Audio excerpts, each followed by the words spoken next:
നമസ്കാരം, ഇത് ഐബിഎൻ മലയാളം. ഈ അവധിക്കാലത്ത് 2 മുതൽ 8 വയസ്സ് വരെയുള്ള കുരുന്നുകൾക്ക് അറിവിന്റെ മധുരമേകി ഇന്റർനാഷണൽ പ്രീ സ്കൂൾ ബ്രാൻഡായ ടൈം കിഡ്സ് ഒരുക്കുന്നു കിഡ്സ് സമ്മർ ക്യാമ്പ്. കുഞ്ഞു മനസ്സിന് ആഹ്ലാദം പകരാൻ ഇന്റർനാഷണലി ഡിസൈൻഡ് ആക്ടിവിറ്റികൾ ഏപ്രിൽ 8 മുതൽ ആരംഭിക്കുന്നു.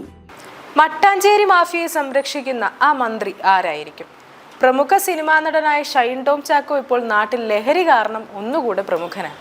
തീർച്ചയായും ഒരു ഉന്നത ശൃംഖല ഇവരെ സംരക്ഷിക്കാനുണ്ട്. അതാരാണ്? സംസ്ഥാന സർക്കാരിലെ ഉന്നതനായ ഒരു മന്ത്രിയാണ് ഷൈൻ ടോം ചാക്കോയുടെ രക്ഷാപുരുഷൻ എന്ന കാര്യം നാട്ടിൽ പാട്ടാണ്. മലയാള സിനിമയിലെ ഒരു സൂപ്പർ താരം ഈ ചാക്കോയുടെ സംരക്ഷകനാണെന്നും ആക്ഷേപമുണ്ട്.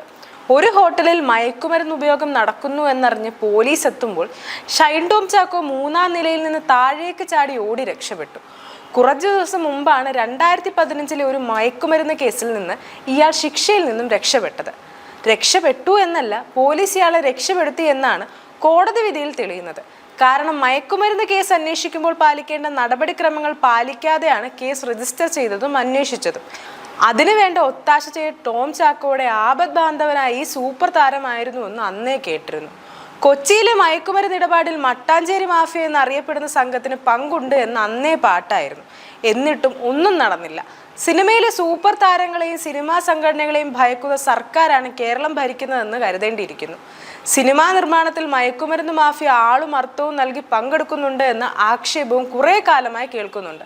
അമ്മ, ഫെഫ്ക എന്നീ സിനിമാ പ്രവർത്തക സംഘടനകൾക്കും ഇക്കാര്യം അറിയാവുന്നതാണ്. അവരാരും തന്നെ ഫലപ്രദമായ ഒരു നടപടിയും സ്വീകരിച്ചിട്ടില്ല എന്നതാണ് വസ്തുത.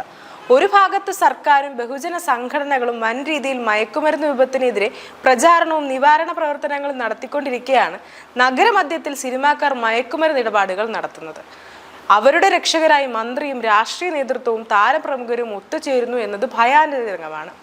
മാത്രമല്ല, കൊച്ചി നഗരത്തിലെ ചില അഭിഭാഷകരും പോലീസും ചേർന്ന് ഇക്കാര്യത്തിൽ ഒത്തുകളിക്കുന്നതായും ആരോപണമുണ്ട്.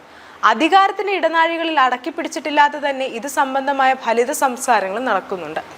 ഷൈൻ ടോം ചാക്കോ ഒരു സിനിമാ സെറ്റിൽ ഒപ്പം അഭിനയിച്ചു കൊണ്ടിരുന്ന നടിയോട് അപമര്യാദ കാണിച്ചതായി ആക്ഷേപമുണ്ട്.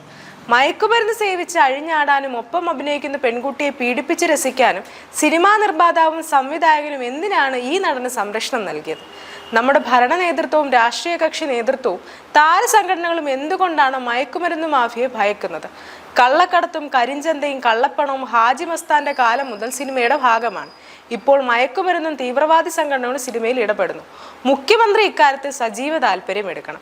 അമ്മ സംഘടനയുടെ മുമ്പാകെ ഒരു നടി നൽകിയ സ്ത്രീപീഡന പരാതിയുണ്ട്. അതൊരു ക്രിമിനൽ കുറ്റമാണ്. ഒരു ക്രിമിനൽ കുറ്റത്തെക്കുറിച്ച് അറിവ് ലഭിച്ചാൽ പോലീസിൽ അറിയിക്കുക എന്നത് നിയമപരമായ ബാധ്യതയാണ്. താരസംഘടന എന്തുകൊണ്ടാണ് ഇക്കാര്യം പോലീസിൽ അറിയിക്കാഞ്ഞത്?